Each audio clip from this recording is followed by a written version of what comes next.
Seja bem-vindo em mais um culto online pela Paróquia Evangélica de Nova Petrópolis.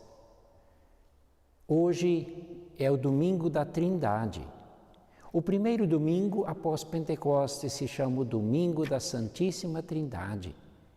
E lembra que nós adoramos um único Deus que se manifesta em três pessoas, que Ele é o Deus Criador, o Pai acima de nós, o Deus Filho Jesus Cristo que está ao nosso lado e o Deus Espírito Santo que está dentro de nós. Quero saudá-lo com as palavras bíblicas de Isaías 6:3, que fazem parte do chamado do profeta Isaías, onde Deus se manifesta de uma forma especial e gloriosa no templo. E os anjos dizem em voz alta uns para os outros: Santo, Santo, Santo é o Senhor Todo-Poderoso. A sua presença gloriosa enche o mundo inteiro. Oremos. Obrigado, bondoso Deus Pai, Tu és o nosso Criador, Criador do mundo, das pessoas, da natureza tão bela. Obrigado que enviaste ao mundo o Teu Filho Jesus Cristo, o Salvador, aquele que veio perdoar os nossos pecados, morrer na cruz, ressuscitar, e Ele está no meio de nós. E antes de partir, Ele prometeu o Espírito Santo, o Espírito da verdade, aquele que habita em nós, aquele que fortalece a fé, também nesta hora de culto, Senhor. Fortalece-nos, ajuda-nos a compreender a Tua palavra, ajuda-nos a adorar a Ti, ó Trino Deus, unido como uma pequena comunidade. Tu és o Deus da comunhão, o Deus dos relacionamentos.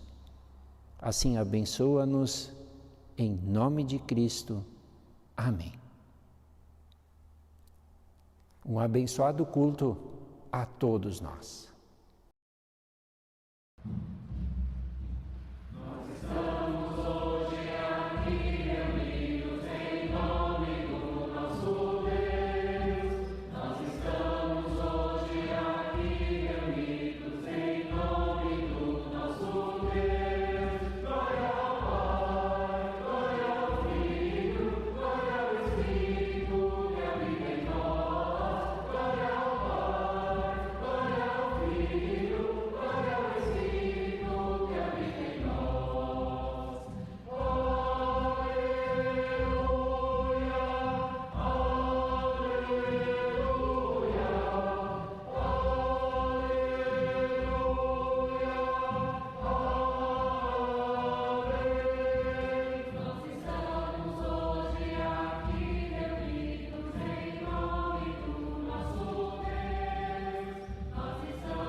Aceitos por Deus. Romanos 5, versículos 1 a 5. Agora que fomos aceitos por Deus pela nossa fé nele, temos paz com ele por meio do nosso Senhor Jesus Cristo. Foi Cristo quem nos deu, por meio da nossa fé, esta vida na graça de Deus. E agora continuamos firmes nessa graça e nos alegramos na esperança de participar da glória de Deus. E também nos alegramos nos sofrimentos, pois sabemos que os sofrimentos produzem a paciência. A paciência traz a aprovação de Deus e essa aprovação cria a esperança. Essa esperança não nos deixa decepcionados, pois Deus derramou o seu amor no nosso coração, por meio do seu Espírito Santo que Ele nos deu. Que a graça e a paz de Jesus Cristo, nosso Senhor, esteja com cada um de nós ao ouvirmos e meditarmos em suas palavras. Como vocês já viram, a pregação de hoje está baseada em Romanos capítulo 5, versículos 1 a 5, e o título que está nesse trecho da Escritura é Aceitos por Deus. O apóstolo Paulo, nos capítulos anteriores de Romanos, afirma que nós, seres humanos, estamos afastados de Deus devido ao pecado. O apóstolo Paulo explica aos romanos, povo a quem foi direcionada essa carta, que devido à nossa condição, nascidos em pecado, por causa da rebeldia, da desobediência à vontade de Deus, estamos separados, destituídos da glória de Deus. No capítulo 3, nos versículos 11 a 18, o apóstolo Paulo afirma: não há uma só pessoa que faça o que é certo, não há ninguém que tenha juízo, não há ninguém que adore a Deus. Todos se desviaram do caminho certo, todos se perderam. Não há quem faça o bem, não há ninguém mesmo, todos mentem e enganam sem parar. Da língua deles saem mentiras perversas e dos seus lábios saem palavras de morte, como se fossem veneno de cobra. A boca deles está cheia de terríveis maldições. Eles se apresentam para matar. Por onde passam, deixam a destruição e a desgraça. Não conhecem o caminho da paz e não aprenderam a temer a Deus. Ou seja, por nós mesmos, devido ao pecado, à rebelião contra a vontade de Deus, não há quem consiga fazer o bem. Não há quem consiga ser tão bom ao ponto de conquistar para si a salvação, o perdão de pecados e a vida eterna. Por nós mesmos, por meio dos nossos esforços, não existe possibilidade de salvação. É impossível apenas por nossa conta alcançarmos algum mérito diante de Deus. Toda a escada construída da terra para chegar até Deus é ineficaz, não alcança o seu objetivo. Mas a boa notícia que o apóstolo Paulo traz, após descrever essa trágica condição humana, é que Deus inverte a lógica. É Deus quem constrói uma escada para nos salvar.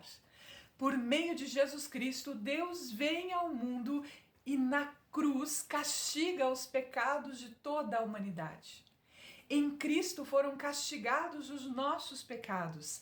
Em Cristo, por meio do seu sangue derramado na cruz, eu e você podemos receber gratuitamente o perdão de pecados, a salvação e a vida eterna.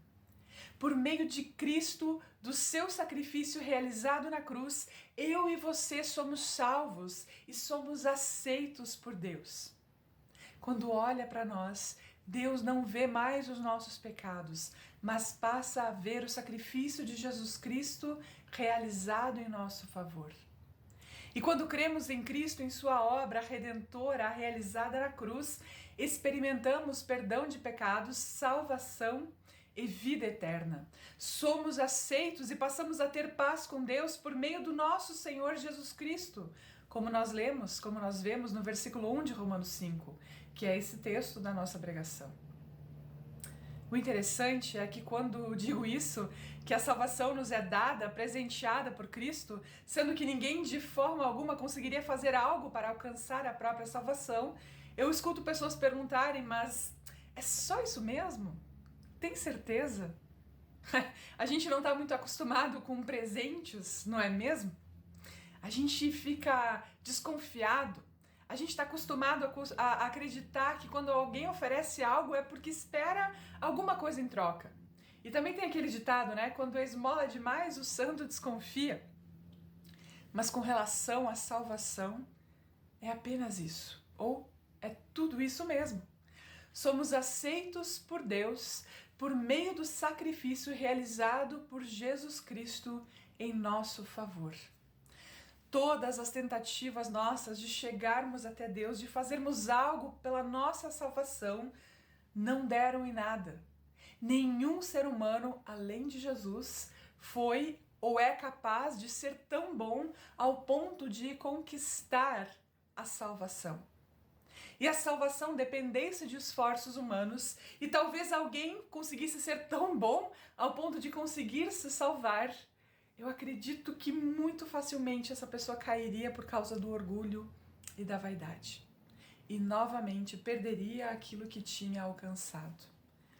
Por isso, a boa notícia do Evangelho é que Cristo assumiu a nossa culpa, pagou a nossa dívida com Deus e nos ofereceu, nos presenteou a possibilidade de recebermos perdão de pecados, salvação e vida eterna.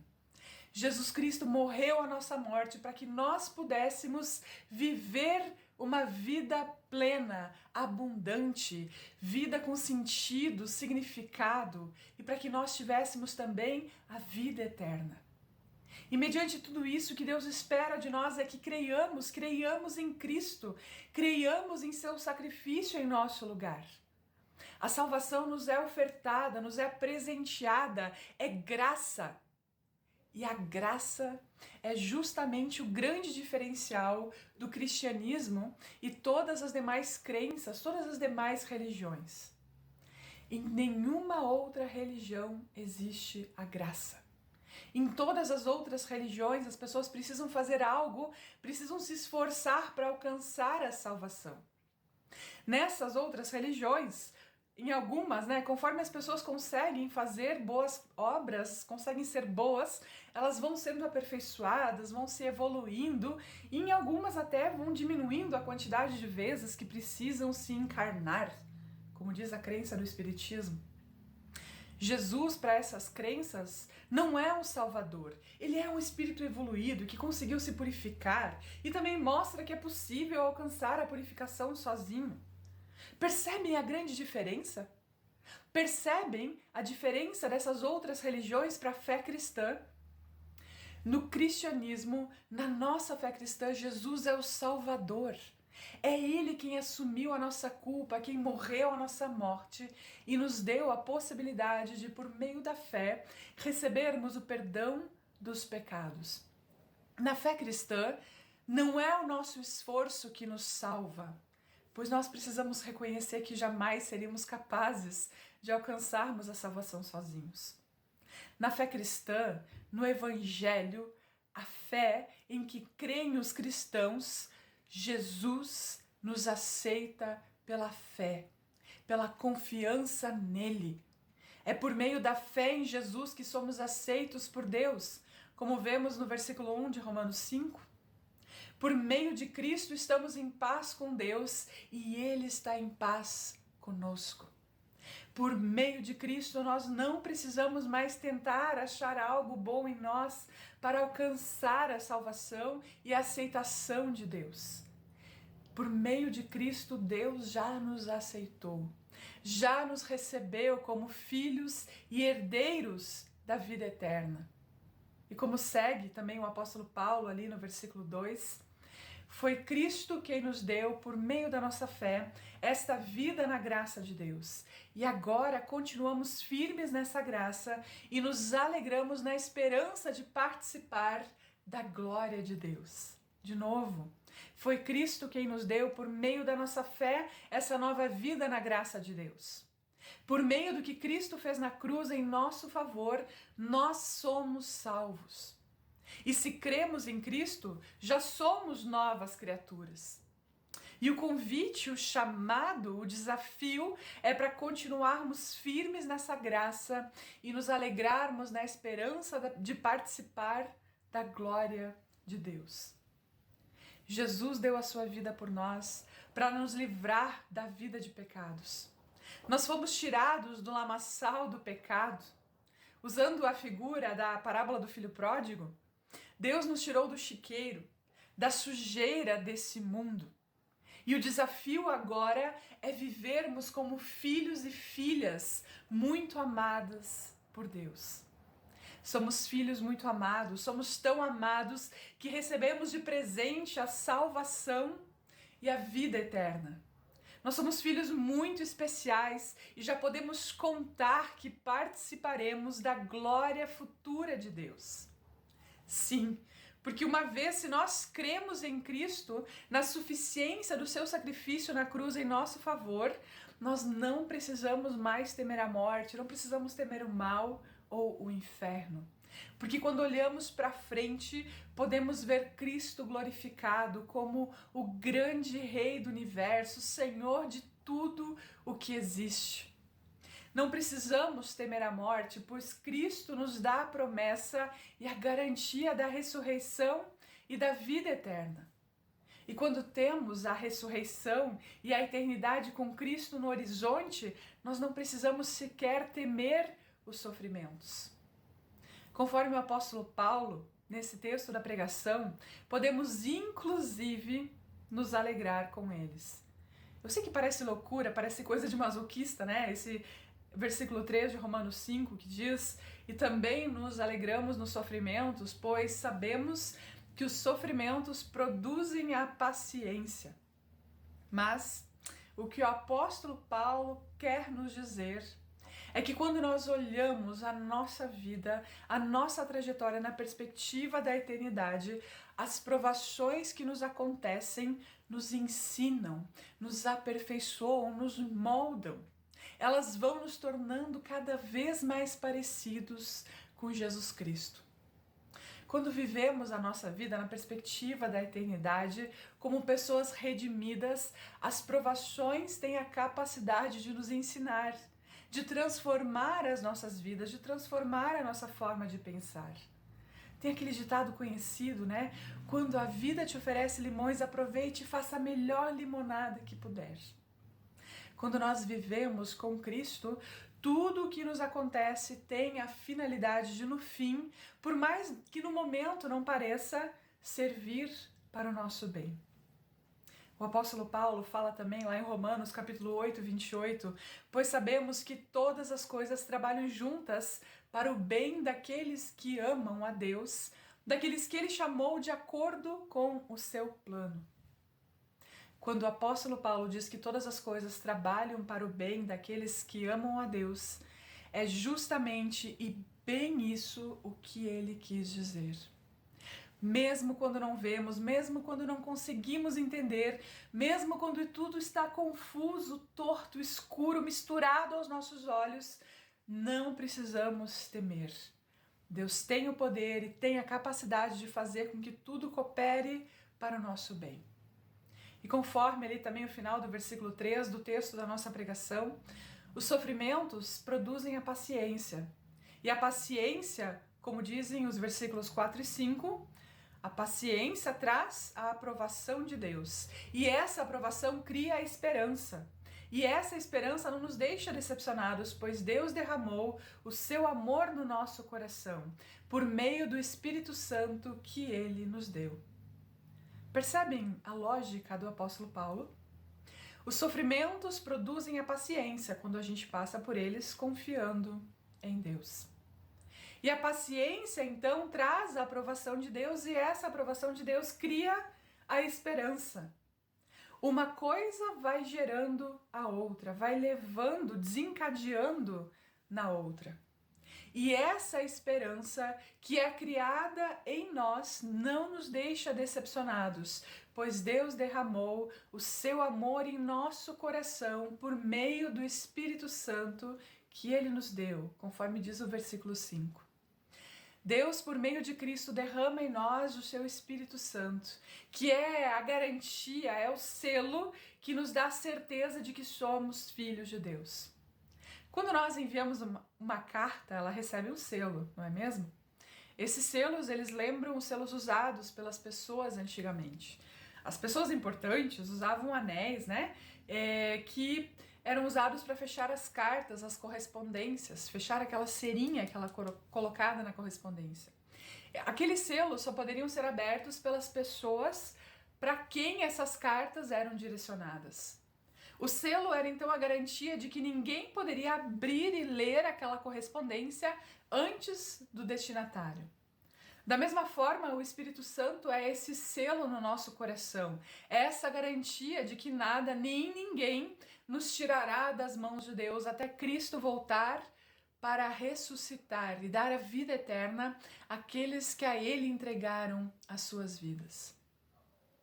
Por isso eu pergunto hoje, a reflexão que eu faço é: nós cremos em Cristo como nosso único e suficiente Salvador?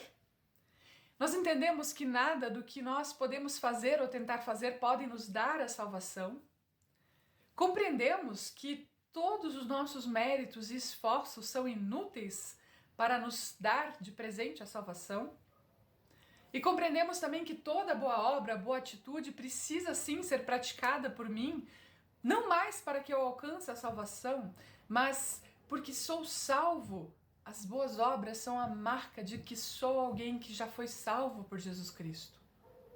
E consigo crer que de fato todas as coisas, também as coisas não tão boas que me acontecem, podem ser usadas por Deus como aprendizados preciosos na minha vida? Desejo que Deus abençoe a todos nós, que essa palavra continue falando, reverberando em nossas mentes e corações. Que saibamos que somos salvos, somos filhos muito amados e que assim a nossa vida seja um reflexo de amor ao amor que do Senhor já recebemos. Amém.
E assim chegamos ao final de mais um culto.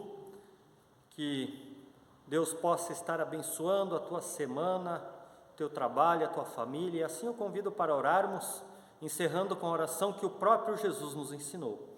Querido amado Deus, obrigado por mais um momento em que podemos de forma especial iniciarmos a nossa semana na tua presença, louvando o teu nome, ouvindo a tua palavra, Senhor. Essa palavra que se torna viva em nossos corações e mentes, essa palavra, Senhor, que fortalece a nossa fé, na certeza do teu amor, da tua graça, do teu perdão. E assim iniciamos mais uma semana na certeza, Senhor, de que Tu tens um plano para nós a cada dia dessa nova semana.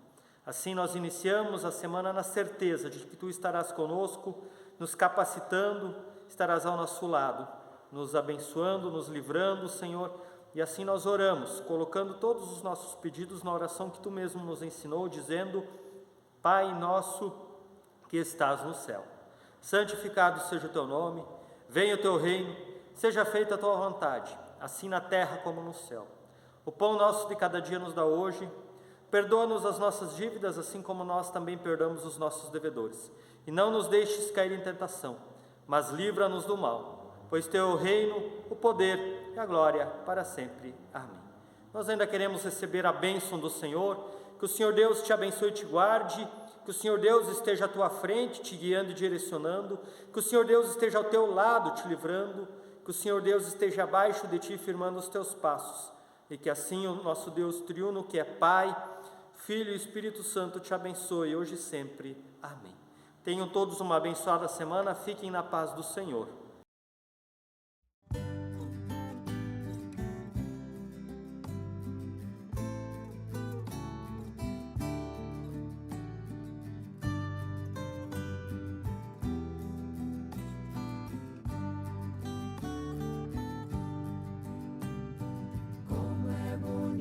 Senhor, cada manhã te agradecer,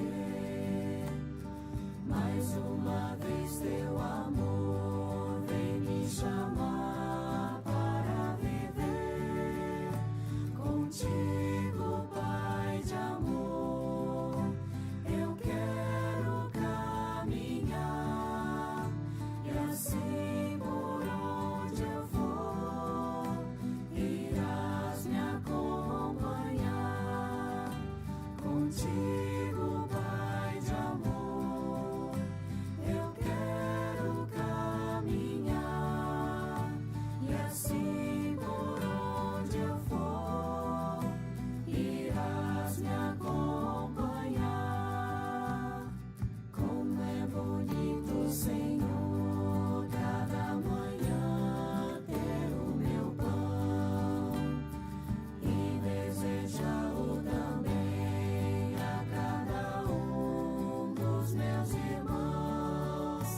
Contigo, Pai de amor, eu quero caminhar e assim por onde eu for irás me acompanhar. Contigo, Pai de amor, eu quero caminhar e assim por onde eu for irás me acompanhar. Como é bonito, Senhor, cada manhã recomeçar, tendo a certeza e a fé que tua mão vai me ajudar. Contigo, Pai de amor,